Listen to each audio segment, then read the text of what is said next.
வாசிக்கும்படியாக எடுத்துக்கொண்ட வேத பகுதி எரேமியா தீர்க்கதரிசியின் புஸ்தகம் 31ஆம் அதிகாரம் அதனுடைய 2வது வேத வசனத்தை வாசிக்கலாம். பட்டயத்துக்கு தப்பி நீண்ட ஜனம் வனாந்தரத்தில் இரக்கம் பெற்றது. இஸ்ரவேலுக்கு இளைப்பாறுதலை கட்டளையிட போகிறேன் என்று கர்த்தர் சொல்லுகிறார்.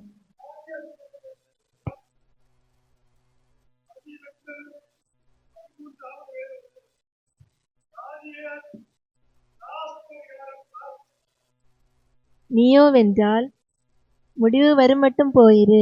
நீ இளைப்பாரி கொண்டிருந்து நாட்களின் முடிவிலே உன் சுதந்திர வீதத்துக்கு எழுந்திருப்பாய் என்றான். ஸ்தோத்திரம். கர்த்தருடைய பரிசுத்த நாமம் மகிமைப்படுவதாக. கழிந்ததான நாட்களிலே வேத புஸ்தகத்தில் இருந்து இந்த வேத வசனங்களை மையமாக வைத்து உங்களோடு சில வார்த்தைகளை பகிர்ந்து கொள்வதற்கு கர்த்தர் கிருபை தந்தார். வனாந்தரத்திலே பட்டயத்திற்கு தப்பின ஜனம் வனாந்தரத்தில் இரக்கம் பெற்றது. ஆனால் இஸ்ரவேலுக்கு இளைப்பாறுதலை கொடுக்கிறவர் கர்த்தர். கைகளை உயர்த்தி கர்த்தரை மகிமைப்படுத்துவோம். இந்த காலை வேளையில வாழ்க்கையில் நான் நேர அப்படி செய்திக்கா போகிறேன். பலமுறை இந்த முகவரிகளை பேசி இருக்கிறேன். வாழ்க்கையிலே சமாதானத்திற்காக, வாழ்க்கையிலே இளைப்பாறுதலுக்காக, வாழ்க்கையிலே தெய்வீகத்துவத்தை நிலைநிறுத்துவதற்காக இன்றைக்கு அநேகர் இல்லாமல் இருக்கும்போ எத்தனையோ காரியங்களுக்காய், சமாதானத்துக்காய் மனுஷன் ஓடிக்கொண்டிருக்கிற காலம்.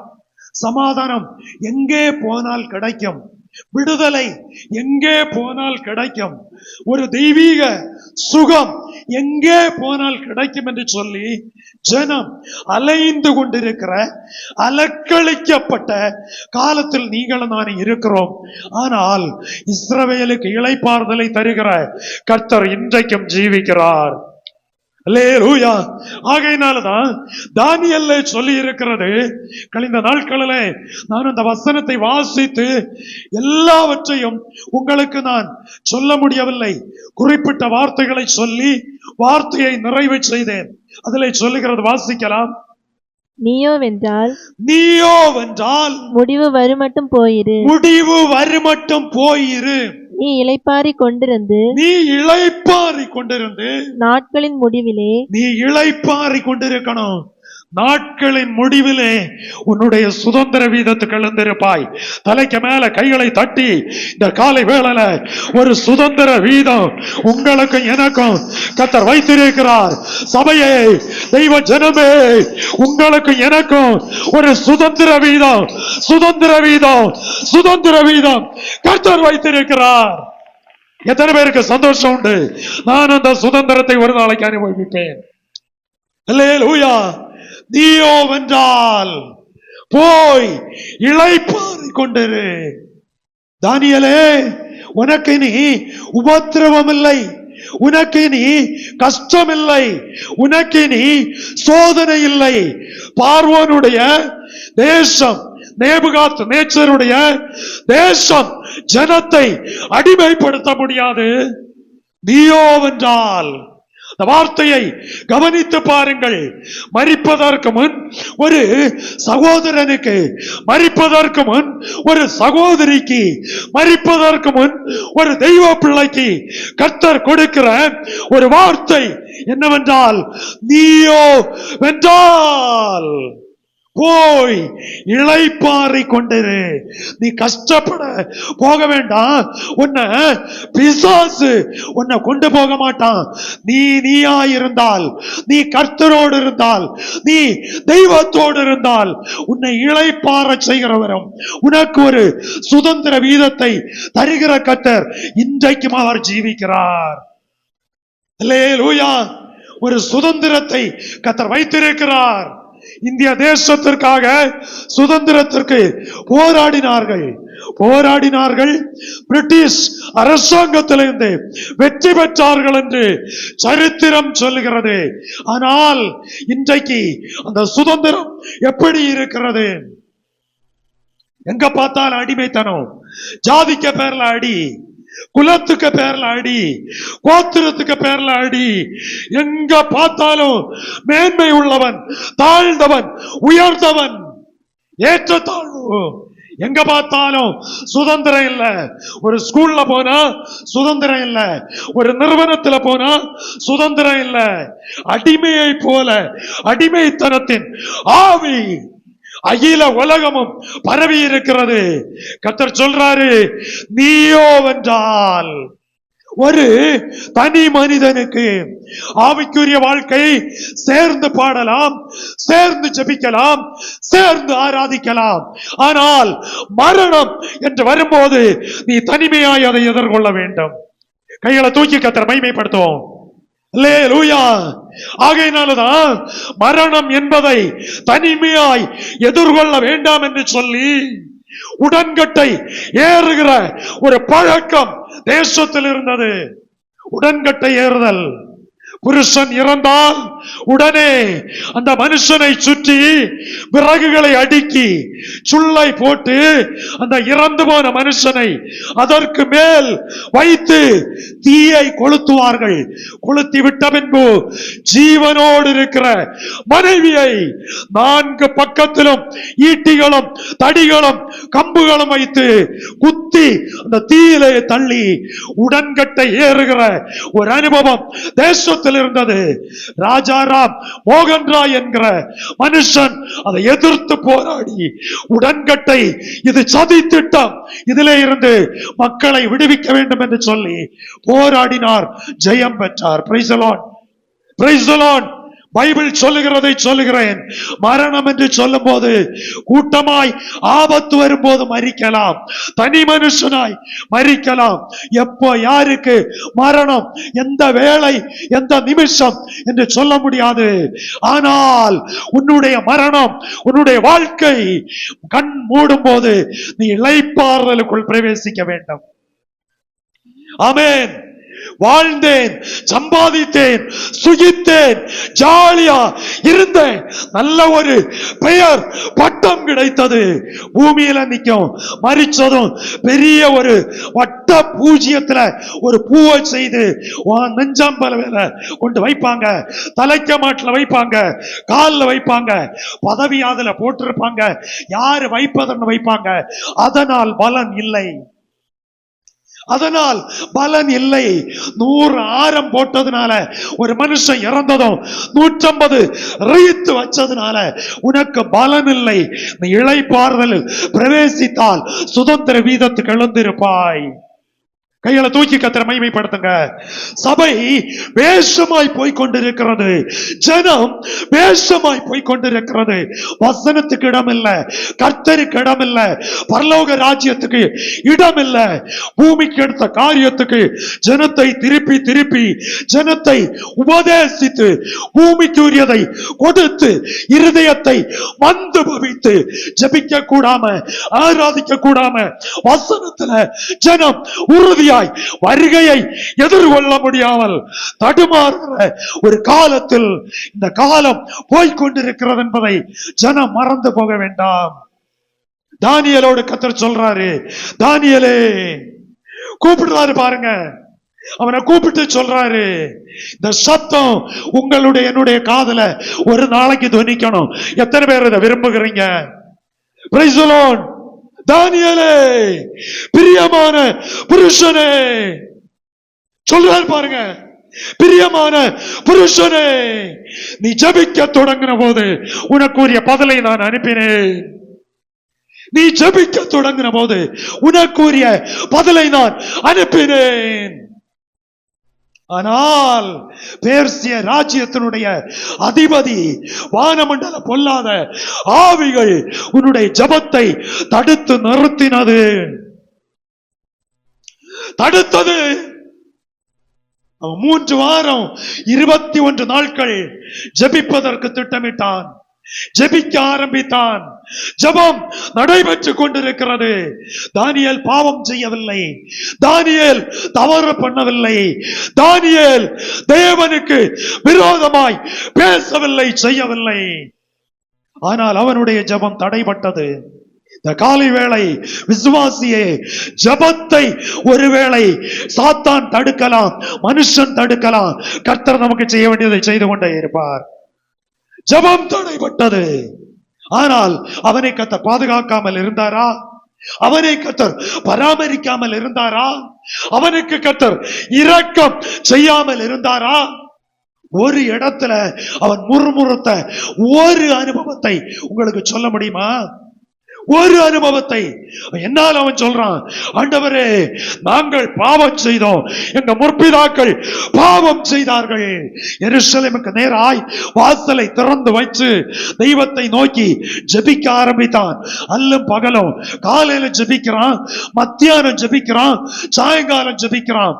சட்டம் வருகிறது, ராஜாவை தவிர வேற எவரையும் எவரும் சேவிக்க கூடாது. இவனுடைய ஜபத்தை கண்டதும் அங்க போய் சொல்லி கொடுக்கிறாங்க ராஜா அரண்மனையில. ராஜாவே, அரசே, தானியேல், நீங்க சொன்னீங்க, ஆனா அவன் ராத்திரி பகலும் ஜெபிக்கிறான். இத பாருங்க, ஜன்னலை திறந்து வச்சு ஜெபிக்கிறான். எதுக்கையா ஜபத்துக்கு? எவனுக்கு பயப்படணும்? யாருக்கு பயப்படணும்? சிலருக்கு பயம், ஐயோ நான் வீட்டுல ஜெபிக்கிறத கேட்டா அவன் அப்படி எவன் என்ன பண்ணுவதற்கு இருக்கு.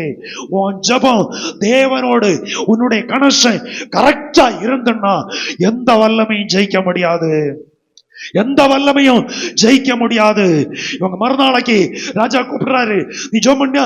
ஆமா நான் ஜெபம் பண்ணேன். இன்னி ஜெபம் பண்ணுயா? இன்னும் ஜெபம் பண்ணி கொண்டே இருப்பேன். அல்லேலூயா. காலையில ஆமா ஜெபம் பண்ணேன், மத்தியானம் ஆமா பண்ணேன், ராத்திரி பண்ணனேன், என்ன பண்ணுவேன்? எண்ணெய் பண்ணுவேன். அப்ப இந்த மாசம் பண்ண கூடாதுன்னு சொன்னேன். டேய், நீ அவன், நீ யாரு, நான் யாரு? உன்னுடைய தகுதிக்கு என்னுடைய தகுதிக்கு வித்தியாசம் உண்டு. Price the Lord. தேசத்தை ஆள உன் கையில தந்தா நீ தேசத்தை ஆண்டு கொண்டு போ. நான் ஜெபிக்கிறது ஜெபிக்காமல் இருப்பதை கத்தருக்கு எனக்கும் உரிய தொடர்பு. Praise the lord. அல்லேலூயா. ஜெபிக்க ஆரம்பிச்சாங்க, கையை மையமா பிடிச்சாங்க, சொன்னாங்க, ஒரு தாக்கீது வச்சாங்க, மோதிரத்தை கலத்தி என்னென்ன வேணுமோ எல்லா அதிகாரத்தையும் கொடுத்தாச்சு. போ, கொண்டு வச்சு நீ சீல் அடிச்சு என்ன வேணுமோ வச்சு இடிச்சு தள்ளு, போ. இடிச்சு தள்ளியாச்சு. நடந்தது என்ன? ராஜாவினுடைய இருதயத்தில் இருந்த சமாதானத்தை கர்த்தர் எடுத்து போட்டார். அவன் அன்னைக்கு ராத்திரி கிண்ணற வாத்தியம் ஒண்ணு கொண்டு வர வைக்கல. அல்லங்க இந்த ராஜாவை, இந்த சின்ன பிள்ளைகளை தாலாட்டு பாடுவாங்க இல்ல, ஆறாரோ ஆறிராரோ பழைய அம்மச்சிமார் பாடுவாங்க. நேரம் எல்லாம் துணி தொட்டில போட்டு அப்படியே ஆட்டி பாடுவாங்க. சிலர் கையில வச்சு பாடுவாங்க, சிலர் தோல்ல வச்சு பாடுவாங்க. ஆனா இன்னைக்கெல்லாம் அந்த பாட்டு சுருக்கம். காரணம் என்ன தெரியுமா? எல்லாம் நவீனம். ஏதோ ஒண்ணு வாண்டியாச்சு, பேட்டரி கனெக்ஷன்ல அதே அங்க பாடி கொண்டு இருக்கும், அது அங்க பாடி கொண்டு இருக்கும். இன்னைக்கு அதெல்லாம் போச்சு. இதே போல அந்த ராஜாவுக்கு ராத்திரி பாட்டு மேலதாளம் எல்லாம் கேட்டாதான் ராஜாவுக்கு என்ன வரும்? உறக்கம் வரும், சுகமான உறக்கம் வரும். ஆனா அன்னைக்கு ராஜாவு அதை நிறுத்தினாரு. தெய்வ பிள்ளையே, உன்னை தொடுகிறவன் அவருடைய கண்மணியை தொடுகிறான் என்று கர்த்தர் சொன்னார். தானியேலை கொலை செய்வதற்கு, கொலை களத்திற்கு, சிங்க கபிக்கு முன்ன கொண்டு போகும்போது ராஜா துயரத்தோடு, வேதனையோடு, திகிலோடு தானியேல் தூங்கினான், ராஜா தூங்கவில்லை. இன்னைக்கு நம்ம நேரே திருப்பி அவன் சுகமா தூங்குவான். அவனுக்கு 5 பைசாக்கு உபயோகம் இல்லாதத நம்ம சிந்திச்சு, சாத்தான சிந்திச்சு, சிங்க கபியை சிந்திச்சு, சைனிட்டவனை சிந்திச்சு, முத்திர அடிச்சவனை சிந்திச்சு, நம்ம தூங்காம பிபியும் கேட்டி, சுகரும் கேட்டி, வாழ்க்கையில பயந்து இருந்த சந்தோஷத்தை இழந்து, ஜப ஜீவிதத்தை இழந்து, எல்லாம் இழந்து நம்ம நடுத்தருவில் வந்து நிற்போம். புரியுதா உங்களுக்கு? ஆனா இதெல்லாம் நம்ம பைபிளை வாசிச்சு அறியணும். அவங்கிட்ட சொல்றாரு, அவனை காலையில வாராரு ராஜா, துயர சத்தமாய், தானியேலே, சிங்கங்களின் வாய்க்கு தப்புவிக்க வல்லவராயிருந்தார். வேற ஒன்றும் சொல்லலையே. நீ வெளியே வாப்பான். டேய், இவனுக்கு முத்திரை அடிச்சவன் அப்படி, இவனுக்கு கையை கட்டினவன் அப்படி, இவனுக்கு காலை கட்டினவன் அப்படி, என கையில இந்த பைசா எல்லாவனையும் பிடி, எல்லாவனையும் பிடிச்சு அவனை மட்டுமா நச்சும் கொச்சும் எல்லாத்தையும் கொண்டுட்டணும். ஒண்ணு வீட்டுல கீழே தரையில கூட விழலையா. Price the Lord. அடிச்ச ஒரு பால கூட வேஸ்ட் ஆகல, அத்தனையும் கேட்ச பிடிச்ச மாதிரி சிங்கம் கீழே வளர்க்கும் அவரை பிடிச்சு. Praise the lord. தானியேலை தொடல்லியே. இதுதான் ஜெபிக்கிற பிள்ளைகளுக்கும் மற்றவனுக்கும் உள்ள வித்தியாசம். கைகளை உயர்த்தி கர்த்தரை மகிமைப்படுத்துவோம். அல்லேலூயா. உங்களை சேதப்படுத்தாதபடி, தொடாதபடி இளைப்பாறுதலுக்கு பங்குள்ள மனுஷன் பாக்கியவான்கள் என்று எழுதுன்னு சொல்லி பைபிள்ல சொல்லி இருக்கு. தெய்வ பிள்ளையே, தானியேலோடு கர்த்தர் சொன்னார், நீயோ வென்றால். இன்னைக்கு காலையில நான் அதிகாலையில ஜெபம் பண்ணிட்டு அப்படியே கொஞ்ச நேரம் அப்படி ஃப்ரீயா உட்கார்ந்து ஜெபம் பண்ணிட்டு திடீர்னு பார்க்க டைம் போயிட்டு, செய்ய வேண்டிய காரியங்கள், ஞாயிற்றுக்கிழமை செய்ய வேண்டிய நிறைய கடமைகள், பொறுப்புகள் உண்டு. வேகமா செய்துட்டு ஒரு கப்பு தண்ணி குடிக்க கூட என்னை விட்டு போகல. அவ்வளவு வேகமா துரிதமா ஆயத்தப்பட்டுட்டு வந்துட்டேன். ஆண்டவர் குறிப்பு குளிச்சு ரெடி ஆயிட்டு அப்படி வரும்போ ஆயத்தப்பட்டு இருக்கேன். ஒரு வார்த்தை, கர்த்தர் சிலருக்கு செய்த நன்மையை அந்த ஆலயம் பரிசுத்த ஆவியானவர் வெளிப்படுத்தினா. இப்ப சொல்லல, தெய்வம் செய்ததை மறந்து தாந்தோன்யமா போயிட்டு இருக்கிற ஒரு அனுபவத்தை பரிசுத்த ஆவியானவர் வெளிப்படுத்தினார். Price the Lord. இளைப்பாறுதலுக்கு போகணும்னா தாந்தோன்யமா வாழ்த்தா போக முடியாது. தெய்வ சமூகத்துல உன்னுடைய உண்மையும் உத்தமமும் மன நேர்மையும் தெய்வ பயமும் உன் வாழ்க்கைக்குள்ள தேவை என்பதை வசனத்திலிருந்து இந்த காலை வேளை வெளிப்படுத்துகிறேன். Price the lord. அல்லேலூயா. ஏதோ எல்லாம் அடிச்சு முடிச்சு நீதி உண்டுன்னா வருவோம் போவோம், இல்ல அப்படியே போயிட்டே இருக்க படம். இன்னொரும் அதை கர்த்தர் அறிவறுக்கிறார். அவ்வளவுதான், அறிவறுக்கிறார். ஒரே வார்த்தை, இதுக்கு மேல ஒரு சென்டென்ஸ் இல்ல. ஆனால் அதில் சொல்லுகிறது, நீயோ வென்றால். வாசிங்க. நீயோ வென்றால் முடிவு வருமட்டும் போயிரு. நீ இளைப்பாரி கொண்டிருந்து நீ உன்னை யாரும் தொந்தரவு செய்யவே மாட்டாங்க. உனக்கு சுகமா இளைப்பாறல. அல்லேலூயா. இயேசு சொன்னார், வருத்தப்பட்ட பாரம் சுமக்கிறவர்களே, நீங்கள் எல்லோரும் என்னிடத்தில் வாருங்கள், நான் உங்களுக்கு இளைப்பாறுதலை தருவேன். கைகளை தூக்கி கர்த்தரை மகிமைப்படுத்துவோம். இல்லைன்னா திருப்பி உட்காருங்க, நீங்க அங்கோட்டு பார்த்து உட்காருங்க. எனக்கு பிரச்சனை இல்லை, நான் பிரசங்கம் பண்ணி கண்டுட்டு இல்லாத வியாபாரங்களை காண எனக்கு என்ன. இல்லையிலோயா, திருப்பி உட்காருங்க, நான் பேசுறேன். Don't worry. அப்ப நான் திருப்பி பேசுறேன். நீயோ வென்றால் போய் இளைப்பாரி கொண்டிரு. இப்ப இளைப்பாறுதல் தருகிற தெய்வம். ஆண்டவரை தேடுகிற பிள்ளைகளை ஆண்டவர் இதுவரை கைவிட்ட எந்த ஒரு சரித்திரம் எங்கேயுமே இல்லை. Praise the Lord. ஆண்டவரை தேடுகிற, அவரை தேடினவங்க, பாச தேடினவன் கைவிட்டான், சபையை தேடினவன் கைவிட்டாரு. ஆமா, நான் நேரே சொல்றேன். சில சர்ச்சில் போனவன எல்லாம் விளம்பரோட கிட்டாதவன் தான் சொல்லல. எதை தேடி வந்தோம், கர்த்தரை நம்பினவன கர்த்தர் கைவிட்ட சரித்திரம் எங்கேயுமே இல்லை. ஆமா, ஆண்டவர் கேட்டாரு, நீங்க வனாந்திரத்தை எதுக்கு போனீங்க? அசைகிற நாணல பார்க்க போனீங்களா? என்ன பார்த்தீங்க? ஆண்டவரை பார்க்கல. ஏதோ ஒண்ணு 1000 பேர் வராங்களா, கை வைத்தினாங்களா, பாடுனாங்களா, மியூசிக் இருக்குதா, அடிக்கிறாங்களா, ஓடுறாங்களா, சாடுறாங்களா? சிலர் நினைக்கிறது 5 பேர் இருந்தா ஆராதனை வெளிப்படாம இல்ல. 5 இருந்தாலும் வெளிப்படும், 50 இருந்தாலும் வெளிப்படும், 1000 இருந்தாலும் வெளிப்படும், 1,00,000 இருந்தாலும் வெளிப்படும். கர்த்தருடைய பிரசன்னமாகுதல் இருந்தால் அதுவே மேலானது. கைகளை தூக்கி கர்த்தரை மகிமைப்படுத்துவோம். கர்த்தருடைய பிரசன்னத்தை வாழ்க்கையில அனுபவிச்சு முன்ன போகணும். இல்லாம கூட்டத்துல இருந்துட்டு பண்றதுனால உபயோகம் இல்ல. வந்தீங்க, இன்னைக்கு நீங்க ஒவ்வொருவரும் வசனத்தின்படி தேவ பிரசன்னத்தை அனுபவித்து இந்த வசனத்தின்படி, ஆண்டவரே நீ போய் இளைப்பாறை கொண்டிரு, இந்த வார்த்தை என்னுடைய வாழ்க்கையில துவனிக்கணும் ஒரு நாளைக்கு. அல்லேலூயா. அதுதான் நமக்கு முக்கியம்.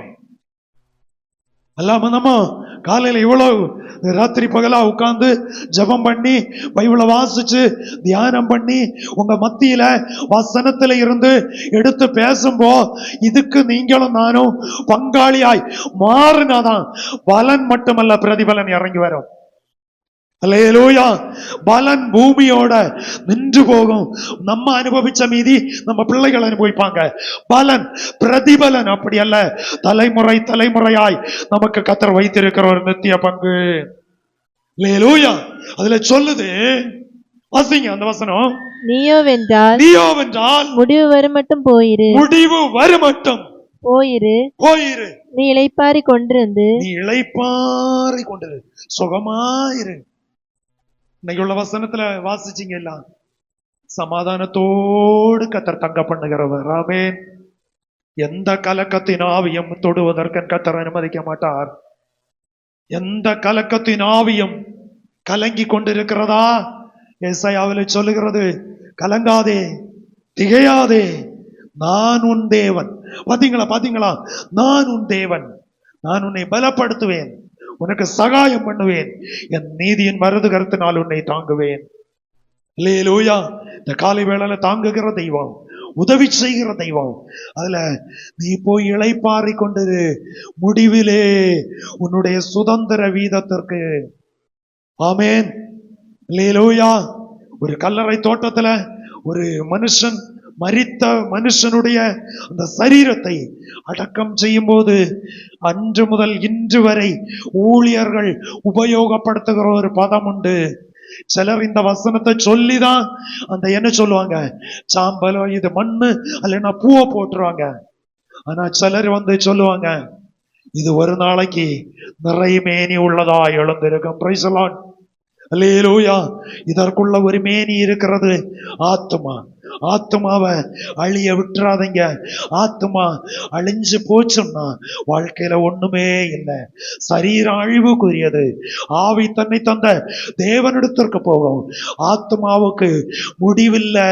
ஆகையினால முடிவில்லாத ராஜ்யத்துக்கு கர்த்தர் வைத்திருக்கும் போது அவர் சொல்றாரு, நீயோ வென்றால் போய் இளைப்பாரி கொண்டிரு, முடிவு காலத்திலே உன்னுடைய சுதந்திர வீதத்திற்கு நீ எழும்புவாய். கர்த்தர் நம்மை எழுப்புகிற ஒரு தெய்வம், கர்த்தர் நம்மை எழுப்புகிற தெய்வம். நம்ம மரிச்சோம், அடக்கம் பண்ணுனாங்க. எப்படி பண்ணுவாங்க யாருக்கு தெரியும்? யாருக்கும் தெரியாது. சிலர் அங்கே குழிகளை தோண்டி தேவை உள்ள உபகரணங்களை எல்லாம் செட் பண்ணி வச்சிருக்கிறாங்க. யாரு செய்வது, எப்படி செய்வது? அப்படி பண்ணி கூட சிலருக்கு அந்த குழிக்க உள்ள போவதற்கு பாக்கியம் கிடைக்கல. Price the Lord. சிலர் வாங்கி வச்ச பெட்டி கூட அவங்களுக்கு உபயோகப்படல. ஆனா ஏதோ ஒண்ணு மரிக்கிறோம், மரிச்ச பிறகு என்ன செய்யணுமோ அதை யாராயாலும் செய்வாங்க. ஆகையினால அதுக்கு முன்ன அதை குறிச்சு நீங்க சிந்திக்க வேண்டாம், அதுக்கு பிறகுள்ள காரியம். ஆனா ஒண்ணு, இளைப்பாறுதலில் பிரவேசிக்கணும், அதற்கு பிரயாசப்படணும். அல்லேலூயா. ஆண்டவர் ஆராதிச்சோம், வீணா போக கூடாது. ஆண்டவருக்கா கடினமா உழைச்சோம், வீணா போக கூடாது. நம்முடைய வாழ்க்கையில வந்த குறைகளை நீ காலையில அறிக்கை விட்டு, தன் பாவங்களை மறைக்கிறவன் வாழ்வடைய மாட்டான். அவைகளை அறிக்கை செய்து விட்டு விடுகிறவன் இரக்கம் பெறுவான். அவைகளை அறிக்கை செய்வோம், விட்டு விடுவோம், தெய்வத்தோடு கிருபாசன தண்டைக்கு நேராய் நெருங்குவோம். இந்த தானியேலுக்கு சொன்ன வார்த்தையை கர்த்தர் உங்களுக்கு எனக்கும் ஒரு நாளைக்கு கட்டளை இடுவாராக. Price the lord. அல்லேலூயா. கழிந்த நாட்கள்ல ஒரு ஊழியக்காரருடைய, ஒரு அன்புதாசன் என்கிற ஒரு ஊழியக்காரர் ராமேஸ்வரம் கிருபாசனம் சர்ச்சில் கர்த்தருடைய ஊழியத்தை செய்தவர். ஏறக்குறைய 2 மாதத்துக்குள்ளதான் அந்த மரணம் நடந்து, 1.5-2 மாதத்துக்குள்ள. அவர் மரிப்பதற்கு முன் அவர் தன்னுடைய சபை விசுவாசிகள் உடன் சகோதர சகோதரிகள் ஊழியர்கள் எல்லாரையும் கூப்பிட்டு உட்கார வச்சு, நான் குறிப்பிட்ட நாட்களுக்குள்ள ஆண்டவருடைய ராஜ்யத்துக்கு போயிடுவேன், ஒரு ஆள் அழக்கூடாது, ஒரு மனுஷன் கூட மரித்தார் பாஸ்டர் மரிச்சார் என்கிற வார்த்தை என்ன செய்யக்கூடாது, சொல்லக்கூடாது. துக்கமா ஆழ்ந்த இரங்கல், ஆழ்ந்த துக்கம், இந்த வார்த்தை ஒன்றும் உபயோகப்படுத்தக்கூடாது. அவர் தேவனிடத்தில் போய் இருக்கிறாருன்னு சொல்லி தைரியமா சொல்லணும்னு சொல்லிட்டு அவர் பண்ண வேண்டிய அடக்காராதனை எப்படி பண்ணணும், யாரை கூப்பிடணும், எப்படி பண்ணணும், அதை எப்படி லீட் பண்ணணும், அதை எப்ப ஆரம்பிக்கணும், எத்தனை சமயம் நடத்தணும், எல்லாவற்றையும் யூடியூப்ல கிடக்கு. அன்புதாசன் என்று நினைக்கிறேன், நீங்க அதை பார்க்கணும்னு பார்க்கலாம். நல்ல நேர்த்தியாய் கருத்தாய் அவர் சொல்லிட்டு தன்னுடைய வாழ்க்கையை நிறைவு செய்தார்கள். தெய்வ பிள்ளைகளே, எவ்வளவு மகிமையான ஒரு வாழ்க்கை! இந்த மகிமையான ராஜ்யத்துக்கு தானே நீங்களும் நானே ஆயத்தப்படுறோம். Price the lord. அல்லேலூயா. இந்த சரீரத்தில் வருகிற பாடுகள் இனி வெளிப்படுகிற மகிமைக்கு ஒப்பிடத்தக்கதல்ல. இந்த சரீரத்துல பாடுகள் உண்டு. பூமியில வாழ்கிற அத்தனை நாட்களும் போராட்டங்களும் உபத்திரவங்களும் வேதனைகளும் ஒண்ணுக்கு மேல ஒண்ணு வந்துட்டே இருக்கும். ஆனா இதை மறிகடந்து மறிகடக்க வேண்டியதை மறிகடக்கணும், மிதிக்க வேண்டியதை மிதிக்கணும், தாண்ட வேண்டியதை தாண்டணும். தாண்டி நம்முடைய வாழ்க்கைய கிறிஸ்துவில் வெற்றி சிறக்க செய்கிற கர்த்தரை உயர்த்த வேண்டும். அல்லேலூயா. கைகளை உயர்த்தி கர்த்தருக்கு நன்றி செலுத்துவோம். அல்லேலூயா. இந்த காலை வேளையில தெய்வ சபையே, அதுல அவர் சொல்றாரு பாருங்க, நீ போப்பா, நீ போய் இளைப்பாரி கொண்டிரு, உன்னை யாரும் தொந்தரவு செய்ய மாட்டாங்க, யாரும் உபத்திரவப்படுத்த மாட்டாங்க. மரிச்சாச்சா, கடன் இருக்கா, அந்த பிரச்சனை தெரியாது. வியாதி இருக்கா, அந்த பிரச்சனை தெரியாது. குடும்பத்தை குறிச்ச எண்ணம் இருக்காது, பிள்ளைகளை குறிச்ச எண்ணம் இருக்காது, சபையை குறிச்ச எண்ணம் இருக்காது, சர்ச் பாஸ்டரை குறிச்ச எண்ணம் இருக்காது, உடன் சக விசுவாசிகளை குறித்த எண்ணம் இருக்காது. அது ஒரு தனி இல்லை. Praise the lord. அல்லேலூயா. எல்லாவற்றையும், தனக்குள்ள எல்லாவற்றையும், சிலரு வேலைக்கு போயிட்டு வரும்போ தாங்கள் உபயோகப்படுத்தின அத்தனை உபயோக பொருட்கள், தங்களுடைய ஆயுதங்களை எல்லாம் கீழே வச்சுட்டு வீட்டுக்குள்ள போய் ஓய்வு எடுக்கிறது மாதிரி அது ஒரு சமாதான இளைப்பாறுதல். Price the Lord. நிறைய ஆதாரங்கள், அனுபவங்கள் சொல்ல முடியும். நேற்று தினம் மாலை வேளையில ஒரு பர்த்டே ஃபங்க்ஷனுக்கு போய் உட்கார்ந்தேன். இத்தனை வருஷம் வர இவ்வளவு நேரம் இதே மாதிரி நான் எங்கேயுமே தனிமையா உட்கார்ந்து ஒரு தேவ பிரசன்னத்தை நான் அனுபவிச்சதே இல்லை. தனிமையா ஜபத்துல இருந்து அனுபவித்து இருக்கிறேன். தனிமையா உட்கார்ந்து இருக்கிறேன். சபையில நடத்தும்போ ஒரு விதத்துல உள்ள அனுபவம், தனிப்பட்ட முறையில ஒரு விதத்துல ஒரு அனுபவம். 6 மணிக்கு சரியா ஃபர்ஸ்ட் பிரேயர், ஓப்பனிங் பிரேயர் எனக்கு 6:05 கொடுத்தாங்க. ஜோம் பண்ணிட்டு வந்து ஒரு சேர்ல உட்கார்ந்தேன். கரெக்டா 8:40 வரை அதே இடத்துல உட்கார்ந்து ஒரு மணிக்கூர்ல அந்த ஆராதனை முடிஞ்சு. ஆராதனை முடிஞ்சாலும் 3 பாலிவ தம்பிமார் ஆர்கெஸ்ட்ரா டீம் கூப்பிட்டு இருந்தாங்க. அந்த தம்பிமார் பாட்டு கிடையாது, இசை வடிவிலே பாடிட்டே இருப்பாங்க. அந்த பாட்டை கேட்ட வேளையில அதே சாரி 2 மணிக்கூருக்கு மேல 7:10 7:15 முடிஞ்சு பர்த்டே அந்த ஆசீர்வாத ஜபம் கண்டினியூ. அந்த 3 தம்பிமாரும் அப்படி அந்த ஆர்கெஸ்ட்ரா அவங்க வாசிக்கும் போது அவங்க பாட்டு புரியும். நான் அதை கேட்டுட்டே இருந்துட்டு எனக்கு நேர பின்னாலும் இருக்கு ஊஃபர், சப் ஊஃபர் இருக்கு, பெரிய பெட்டி இவ்வளவு இருக்கும், 2 பெட்டி இருக்கு. தொட்டு அடுத்த என் வீட்டுல உள்ள பிள்ளைகள் எல்லாம் வந்து 8:40 அப்புறம் வந்து கேட்கறாங்க, இவ்வளவு ஹை பவரா இடிக்கிற இடத்துல ஜஸ்ட் 2 நிமிஷம் என்னால தாங்க முடியாதம்மா. நான் நேரே சொல்றேன், சௌஹர் சுரேஷ் இருக்காரு, நான் செட்டு வைக்கும்போமே சொல்லுவேன், சப்பு வச்சா எனக்கு இருக்க முடியாது, ஆகையினால நீங்க பேஸ் கொடுக்க கூடாதுன்னு நேரே சொல்லியிருக்கேன். நான் நேற்றுக்கு ஒரு 2-2.5 மணிக்கூர் அதுல உட்கார்ந்து இருந்தேன்.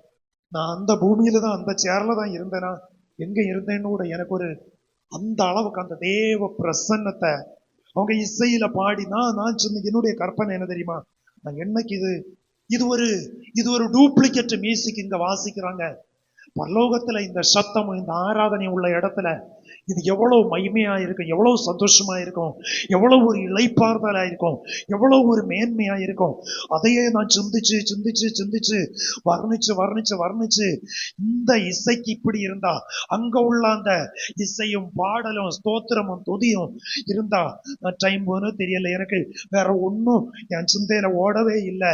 பிறகு ராத்திரி ஃபுல்லா நான் யோசிச்சேன், எப்போ இந்த சந்தோஷத்துல நமக்கு ஒண்ணு இளைப்பாறுதலுக்குள்ள இந்த மகிமையான இந்த பாட்டு தூதி ஆராதனை அப்படின்னா அதை நான் வாழ்க்கையில நான் அதை அனுபவித்து ருசிக்க கர்த்தர் உதவி செய்தார். Praise the lord. அல்லேலூயா. அப்ப நான் நினைக்கிறேன், அங்க வந்தவங்க வேற ஒரு சாட்டமோ ஓட்டமோ ஆட்டமோ பாட்டமோ கொண்டாட்டமோ ஆர்ப்பாட்டமோ விளம்பரமோ கூக்குவலியோ பிசிலடியோ செண்டை அடியோ மேளமோ ஒண்ணும் இல்லை. சைலண்டா அந்த இசை, அந்த பாட்டுகளை பிள்ளைகள் பாட பாட பாட அங்க நின்று ஒரு மனுஷன் கூட ஆகாரத்துக்கு 300 பேருக்கு மேல வந்தாங்க. 30 பேருக்கு தான் சாப்பிடக்குள்ள இடம் உண்டு, சாப்பிடுற இடத்துக்கு போக ஆள் இல்லை. அமைதியா இந்த இசையை கேட்டு கேட்டு கேட்டு நான் அப்படியே இருந்தேன். ഏറ്റവും ലാസ്റ്റ് எல்லாரும் போனவரும் லாஸ்ட் போய் சாப்பிட்டோம், சந்தோஷமா வந்தோம். சொல்ல வந்தது, பூமியில ஒரு இசையும் ஒரு பாட்டையும் கேட்கும்போ நம்ம ஆவியில அதை கனெக்ட் ஆகுதுன்னா தெய்வத்தோடு நம்முடைய வாழ்க்கை இன்னும் இந்த பூமியில ஒரு பாட்டுல நம்ம இவ்வளவு அந்த நான் சொல்றேன், அந்த ஜெபிக்கிற பிள்ளைகள் என்ன ஒரு 25-26 வயசு இருக்கும் அந்த பிள்ளைகள், 3 பிள்ளைகள் இசை வாசித்த பிள்ளைகள். நானே யோசிச்சேன், இந்த பிள்ளைகள் எவ்வளவு நாள் இதுக்காக ஜெபம் பண்ணியிருப்பாங்க, எவ்வளவு கிரையம் செலுத்தி இருப்பாங்க, எவ்வளவு பிராக்டிஸ் பண்ணியிருப்பாங்க. ஒருவன் பழைய காலத்து ஊத்து தெரியும் இல்லையா, கிளானட் வச்சு ஒரு பாட்டுக்கு ஊதுவான், ஒரு பாட்டுக்கு வயலின் வாசிப்பான், இந்த சோல்டர்ல வச்சு வாசிக்கிறது. ஒரு ஆளு ரிதம் பேடு, இனி ட்ரம் செட்டு, அது இன்னும் சிலது உண்டு, இனி ஒரு சகோதரி கீபோர்டு. மூணு பேர் தான், வேற ஒண்ணுமே கிடையாது. அதை கேட்க கேட்க கேட்க ஒரு தேவ பிரசன்னத்துக்குள்ள இருந்த ஒரு அனுபவத்தை என்னால உணர முடிச்சு. பிரைஸ் எல்லாம் அல்லேலூயா. நீங்களும் அந்த தேவ பிரசன்னத்துக்குள் உங்க வாழ்க்கை வருமானால் நமக்கு வேற எந்த ஒரு எண்ணங்களும் மாற்று கருத்துக்களும் நம்மை வேட்டையாட கர்த்தர் அனுமதிக்க மாட்டார். ஆகையினால தைரியமா சொல்றேன், இந்த காலை வேளையில தெய்வ சபையே ஒரு இளைப்பாறுதலை தந்திருக்கிறார், ஒரு சுதந்திர வீதத்தை கர்த்தர் நமக்கு வைத்திருக்கிறார். இழந்துராதங்க. பூமிக்கு உரிய நச்சாபிச்சா காரியத்துக்கு கொஞ்சம் பொண்ணுக்கு வேண்டி, கொஞ்சம் பூமிக்கு வேண்டி, ஒரு வண்டிக்கு வேண்டி, 25 சென்ட் வஸ்துக்கு வேண்டி உனக்கு வைத்திருக்கிற இளைப்பாறுதலை இழந்து விடாதே. கைகளை தூக்கி கர்த்தருக்கு நன்றி செலுத்துவோம். அல்லேலூயா, அல்லேலூயா. அந்த இளைப்பாறுதலுக்கு ஈடானது ஒன்றுமே இல்லை இந்த பூமியில. குடும்பத்தையும் முன்ன நிறுத்த முடியாது, கர்த்தர் தந்த வீடையும் முன்ன நிறுத்த முடியாது, இந்த சபா கட்டடத்தையும் முன்ன நிறுத்த முடியாது, இத்தனை விசுவாசிகளையும் முன்ன நிறுத்த முடியாது. அது ஒரு மனுஷன் தனக்குண்டான எல்லாவற்றையும் விற்று அந்த முத்தை பெற்றுக்கொண்டார். முத்து யார்? இயேசு. ஆமென். அல்லேலூயா, அல்லேலூயா. இந்த காலை வேளையில தெய்வ சபையே சுதந்திரம், அந்த சுதந்திரம் வாங்க எப்படி இருக்கும்? 5 தாலந்த வாங்கினவன் அவன் போனான் உள்ள, 10 தாலந்தோட வர்றான். தாலந்த ஆண்டவர் கையில கொடுத்தான். ஆண்டவர் சொல்றாரு, எஜமானனுடைய சந்தோஷத்துக்குள்ள போப்பா. இங்க கிடந்துதானே சரீரம் வேர்த்து நீ கஷ்டப்பட்ட, இனி நீ வேர்க்க வேண்டாம், இனி நீ சந்தோஷத்துக்குள்ள போ. ஆமென். அல்லேலூயா, அல்லேலூயா. ஆகையினால இங்க கடந்து அடியும் பிடியும் வச்சு, வாசியம் வச்சு, வைராக்கியம் வச்சு, பெருமூச்சு விட்டு எரிஞ்சு விழுந்து அடுத்தவனுக்கு மேல சண்டை போட்டு அடிக்கும் பிடிக்கும் போகாதீங்க. வாழ்க்கைய காத்துக்கொள்ளுங்க, இளைப்பாறுதலில பிரவேசிக்க வேண்டும். அல்லேலூயா. வாழ்க்கையில நீங்க அதிகமா ஜெபிக்க உங்களுக்குள்ள மாற்றம் வரட்டும், உங்களுக்குள்ள அந்த கோபங்கள் மாறட்டும், மூர்க்கங்கள் மாறட்டும். தேவையில்லையா பேசாம ஒதுங்கி போயிட்டே இரு, பெருமூச்சு விடுறத விட்டுருங்க. கர்த்தரோட நெருக்கம் வைங்க, கர்த்தரோட நெருக்கம் வைங்க. பரிசுத்த ஆவியானவர் மறுபடியும் சொல்றாரு, கர்த்தரோட வாழ்க்கைய ஒன்று கூட நெருக்கப்படுத்தி கொண்டு, ஒன்று கூட ஐக்கியப்படுத்தி கொண்டு, இம்மைக்குரிய புல்லுக்கொப்பான ஜீவன் அது. ஆமென். இந்த ஜீவன் காலையில நான் இந்த இடத்துல உட்கார்ந்து ஜெபம் பண்ணிட்டு இருக்கும்போ நான் அது மனசுல தென்பட்டதை சொல்றேன். மனசுல தென்பட்டது ஆண்டவர் வெளிப்படுத்தினாரா, மாம்சத்துல வந்ததான்னு தெரியல. பெரிய ஒரு பலூன்ல காற்று பெருக்கி வச்சிருக்கும்போ பார்வைக்கு பல வர்ணங்கள், அந்த பலூன்ல எத்தனை நிறம் இருக்கிறதோ அத்தனை நிறமும் பிரதிபலிக்க வேண்டுமானால் இந்த பலூனுக்குள்ள என்ன வரணும்? காற்று வரணும். பலூன் இவ்வளவு நீளத்தை செருசாதான் இருக்கும் பார்வைக்கு, பாலித்தீன். ஆனா அதுல இருக்கிற வர்ணங்கள், நிறங்கள் வெளியே வரணும்னா இதுக்குள்ள என்ன வரணும்? காற்று வரணும். காற்று வந்தா அந்த பலூன்ல என்ன எழுதி இருக்கு? ஹாப்பி பர்த்டே எழுதி இருக்கும், ஹாப்பி கிறிஸ்துமஸ் எழுதி இருக்கும், நியூ இயர் அதுல பதிவு பண்ணது வெளியே வரும். இல்லைன்னா நம்ம எடுத்து பிரிச்சுதான் என்ன செய்யணும்? நெடுக்கி பார்த்தா லேசா தெரியும், தெரியாதுன்னு சொல்லல. ஆனாலும் முழு தெளிவாய் தெரிய வேண்டுமானால் அதுக்குள் எவ்வளவுக்கு அதிகம் காற்று செலுத்தப்படுகிறதோ அது அவ்வளவுக்கு அதிகமாய் பெருசாகும். அதுல இருக்கிற வர்ணங்கள், எழுதப்பட்டவைகள் எல்லாம் நேர்த்தியா பார்க்க முடியும். ஆனா பலூன் நல்லா பறந்துட்டே இருக்கு. ஒரு மனுஷன் ஒரு சின்ன பின், முட்டு பின்ன வச்சு பின்னால தொடர்ந்து வந்து கொண்டே இருக்கிறான். ஜஸ்ட் ஒரு குத்துனா என்ன ஆகும்? இதுதான் உங்களுடைய என்னுடைய வாழ்க்கை. Praise the lord. அல்லேலூயா. ஆமா, இதுதான் உங்களுடைய என்னுடைய வாழ்க்கை. எப்ப குத்து படும்னு தெரியாது, காற்று போகும்னு தெரியாது. ஆனா ஒன்று, ஒரு சுதந்திர வீதம் நமக்கு கர்த்தர் வைத்திருக்கிறார். அல்லேலூயா. செய்தி கொடுக்க வேண்டிய பகுதி எபிரேயர்ல நான் ஏற்கனவே உங்களை வாசிச்சிருந்தேன். ஒண்ணு அந்த வசனத்தை வாசிங்க. 2 வாரத்துக்கு முன்ன நான் பரிசுத்த ஆவியானவர் இப்படி நடத்தினதுனாலதான் அந்த லைனுக்கு போனேன். எபிரேயர்ல ஒரு வசனம் ஞாபகம் இல்லாம வாசிங்க. எந்த அளவு கவனம் இருக்குன்னு பார்ப்போம். சிஏ பிள்ளைகளுக்கு மட்டும் இல்லையே, விசுவாசிகளுக்கு ஒன்னும் ஞாபகம் இருக்கான்னு பார்ப்போம்.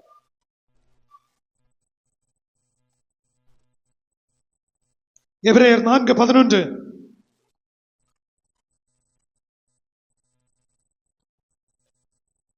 ஆகையால் அந்த திருஷ்டாந்தத்தின்படி ஒருவனாகிலும் கீழ்ப்படியாமையினாலே விழுந்து போகாதபடி நாம் இந்த இளைப்பாறுதலில் பிரவேசிக்க ஜாக்கிரதையா இருக்க கடவோம். ஜாக்கிரதையாய் கைகளை உயர்த்தி கர்த்தரை மகிமைப்படுத்தும். வசனத்தை புரிந்து கொள்ள வேண்டும்.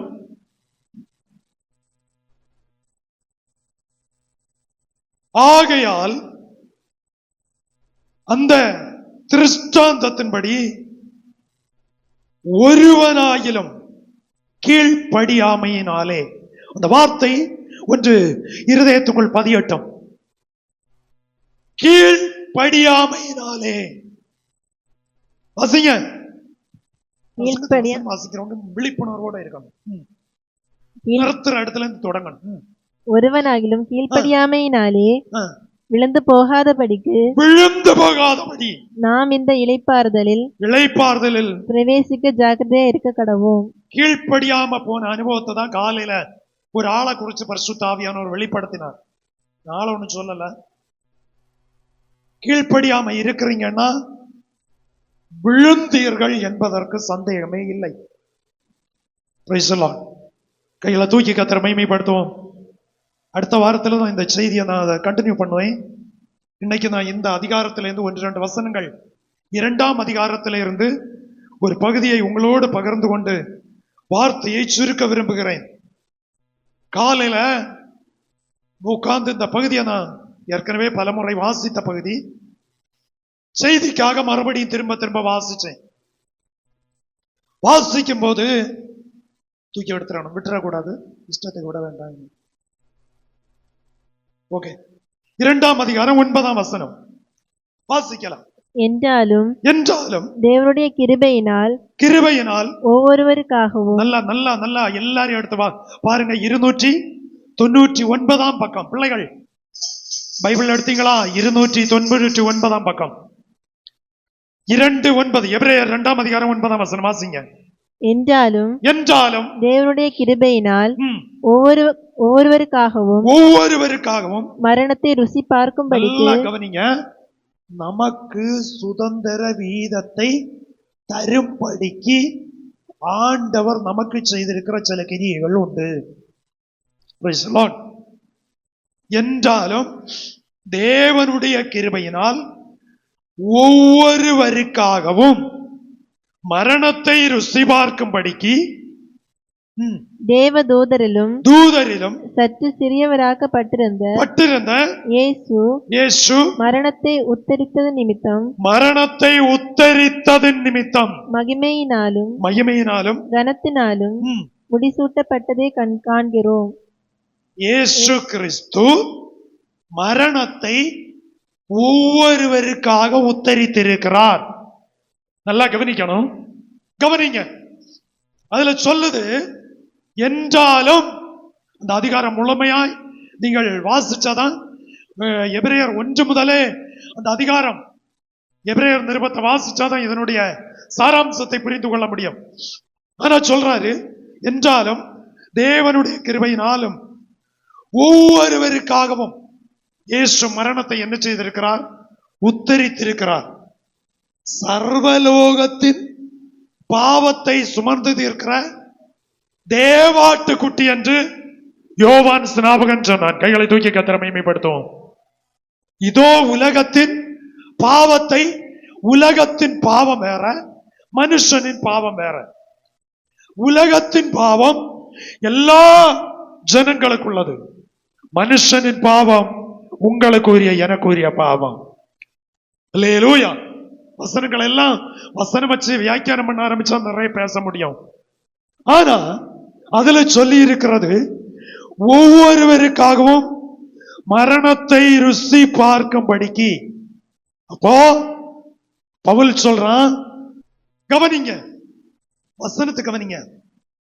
தேவனுடைய கிருபையினால் ஒவ்வொருவருக்காகவும் மரணத்தை ருசி பார்க்கும்படிக்கு. ஒவ்வொருவரும் இந்த மரணத்தின் வழியாதான் நித்திய ராஜ்யத்துக்குள்ள என்ன செய்ய வேண்டும்? ஒரு நாளைக்கு போகணும். மரணத்தை காணாம போனாங்க, அது கர்த்தர் அவர்களுக்கு கொடுத்த பாக்கியம். கைகளை தூக்கி கர்த்தரை மகிமைப்படுத்துவோம். அல்லேலூயா. எலியாவை மரணத்தை காணாம சுழல் காற்றில் கர்த்தர் எடுத்தார். ஏனோக்கு தேவனோடு நடந்து கொண்டிருந்தான், மரணத்தை காணாமல் கர்த்தர் அவனை எடுத்தார். Praise the lord. அல்லேலூயா. புரியுதா உங்களுக்கு? அப்போ மரணத்தை காணாமல் போகிறது ஒன்று, மரணத்தின் வழியாய் போகிறது ஒன்று. பவுல் ஒருவேளை ஆசைப்பட்டிருப்பாரு, மரணத்தை காணாம எனக்கு என்ன செய்ய வேண்டும், எனக்கு என்ன செய்ய வேண்டும், போக வேண்டும் என்று சொல்லி 3ஆம் வானம் வரை போனாராம். ஆவியில சரீரத்துக்குள்ள இருந்தேனோ வெளியே இருந்தேனோ, நான் 3ஆம் வானம் வரை போனேன். ஆனா ஒரு இடத்துல அவன் சொல்றான், யார் என்னை இந்த மரண சரீரத்திலிருந்து விடுதலையாக்க முடியும்? கேள்வி பாருங்க. நிரூபங்கள், வேத புஸ்தகத்துல ഏറ്റവും அதிகம் நிரூபங்களை எழுதி நிரூபித்த ஒரு மனுஷன், கிறிஸ்துவுக்காக சகலமும் நஷ்டமும் குப்பையும் என்று விட்டவன், கிறிஸ்து எனக்கு ஜீவன், சாவு எனக்கு ஆதாயம் என்று சொன்னவன். அவன் சொல்றான், யார் என்னை இந்த மரண சரீரத்திலிருந்து விடுதலையாக்க முடியும்? ஆனா ஒரு இடத்துல சொல்றாரு, இக்கால பாடுகள் இனி வெளிப்பட மகிமைக்கு. இக்கால பாடுகள் என்ன கல்லறிஞ்சாங்க, இழுத்தாங்க, அடிச்சாங்க, ஜெயில போட்டாங்க. இந்த பாடுகள் எல்லாம் இனி வரப்போகிற மகிமைக்கு முன்ன இது ஒண்ணுமே இல்லை. அல்லேலூயா. பூமியில பட்ட கஷ்டத்தை முன்ன நிறுத்தாதீங்க, தேவ மகிமையை முன்னால நிறுத்துங்க.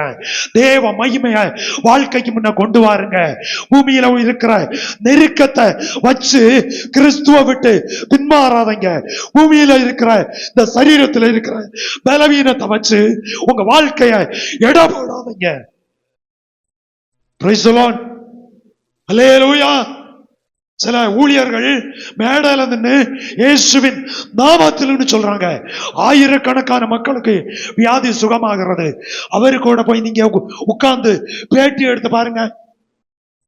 சிலர் ஸ்டேஜ் வரக்கு முன்னே 5 மாத்திரை போட்டுட்டு தான் வந்து நிப்பாங்க. நான் கீழ்த்தரமா சொல்லல, குறையா சொல்லல. இது மண் சரீரம். சில வேளைகளில் ரோகிகளுக்கு வைத்தியம் தேவை. கை தூக்கி சொல்லுங்க. அதனால பாஸ்டர் ஜோமனாரு சுகாச்சு, அவருக்கு அதுக்கு மருந்து, அவருக்கு அதுக்கு மருத்துவம்னு சொல்லி சொல்ல ஒண்ணும் கூடாது, கேள்வியும் கேட்க கூடாது. இயேசு சொன்னார், ரோகிகளுக்கு வைத்தியன் வேண்டியதை அல்லாமல் சுகம் உள்ளவனுக்கு அல்ல. அவ்வளவுதான். அதனால பாஸ்டர் ஆஸ்பத்திரிக்கு இவருக்கு எப்படி போகலாம், ஏன் மருந்து வாங்கலாம், இன்ஜெக்ஷன் போடலாம். மருந்து சரீரத்துல பலவீனம் இருந்தா தேவைப்பட்டவங்க போவாங்க. மரணத்துக்கு மேல பயம் உள்ளவங்க பாஸ்டர் ஆனாலும் விசுவாசி ஆனாலும் ஆஸ்பத்திரிக்கு போவாங்க. இல்லைங்க அங்கே நடந்து ஜாவட்டம் வந்து அங்கே கிடப்பாங்க. இதுதான் 2 வித்தியாசம். புரியுதா உங்களுக்கு? இப்போ கஷ்டம் இருக்கு, தாங்க முடியல, இதுல இருந்து ஒரு மாற்று வழி வேணும். போறவங்க உண்டு, போகாதவங்க உண்டு. அதை நம்ம சிந்திக்க கூடாது. இக்கால பாடுகள் இனி வெளிப்படும் மகிமைக்கு ஒப்பிடத்தக்கது அல்ல. அவ்வளவுதான். இயேசு ஒவ்வொருவருக்காக மரணத்தை ருசி பார்த்து இருக்கிறார். ஆகையினால்தான் சிரசுல இந்த காலில் வர ஒரு நரம்புல கூட காயமில்லாத அடிகளை ஏற்று அவர் நமக்காய் யாவையும் சகித்தார். Price the lord. அல்லேலூயா. புரியுதா உங்களுக்கு? வசனத்தை புரிந்து கொள்ளணும். அடுத்து சொல்றார், வாசிங்க. மரணத்தை ருசி பார்க்கும்படிக்கு ம். தேவ தூதரிலும் ம். சற்று சற்று சிறியவராக்கப்பட்டிருந்த இயேசு ம். மரணத்தை உத்தரித்தது நிமித்தம் மகிமையினாலும் ம். கனத்தினாலும் முடிசூட்டப்பட்டதை காண்கிறோம். முடிசூட்டப்பட்டதை. அல்லேலூயா. மகிமையிலும் கனத்திலும் அவரை கர்த்தர் முடிசூட்டி வைத்திருக்கிறார். அடுத்து சொல்லுது, வாசிங்க. ஏனென்றால் எப்ப தமக்காகவும் ம். தம்மாலேயும் ம். சகலத்தையும் ம். உண்டாக்கினவர் அநேகம் பிள்ளைகளை மகிமையில் கொண்டு வந்து ம். சேர்க்கையில் ம். அவர்களுடைய இரட்சிப்பின் அதிபதியை உபத்திரவங்களினாலே பூரணப்படுத்துகிறது அவருக்கு கேட்டதா இருக்கிறது. இந்த வசனம் நான் இதை வாசிக்கும் போது எனக்கு பயங்கர, அதுல நிறைய கருத்துக்கள் உள்ள மறைஞ்சு இருக்கு. சில கருத்துக்கள் நமக்கு புரியும், சிலது புரியாது. நான் இந்த ஒரு வசனத்தை வாசிச்சுட்டு உங்களை நான் அடுத்த வாரத்துல கண்டினியூ பண்றேன். ஒண்ணு அந்த 10ஆம் வசனத்தை எல்லாரும் எடுங்க. 299 பக்கம் 10வது வசனம் 2:10 எபிரேயர். ஏனென்றால் சத்தமா வாசிக்கலாமா?